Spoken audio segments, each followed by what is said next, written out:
Kljub temu, da je bilo najverjetneje zaradi prestavljenega datuma pohoda pohodnikov nekaj manj kot lani, so v turističnem društvu prepričani, da bo letošnja poletna sezona v dolini Kolpe dobra, če le ne bo preveč nagajalo vreme.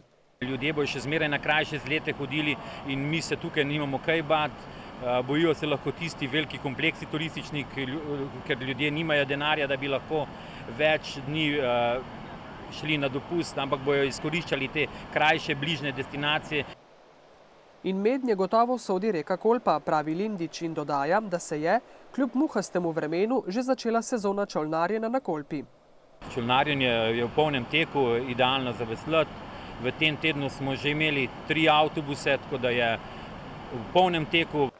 Zato upajo, da pristojni v okviru projekta Kursko Lapis ne bodo prepovedali čolnarjenja do meseca julija.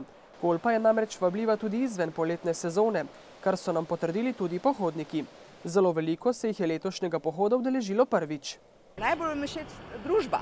Družba pa okolica. To poznam, ker sem tudi tukaj kot otrok hodila na počitnice. Druga sem pa prvič tukaj. Iz Frankfurta sva z mojim prijateljem.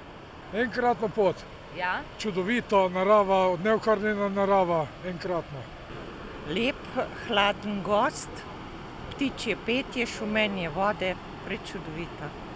Pohodniki so pohvalili tudi izjemno pestrost in urejenost pešpoti, ki je bila letos razglašena za najboljšo tematsko pot na Dolenjskem in v Beli krajini. Za njeno ureditev in vzdrževanje vsa leta skrbijo člani turističnega društva Poljanska dolina.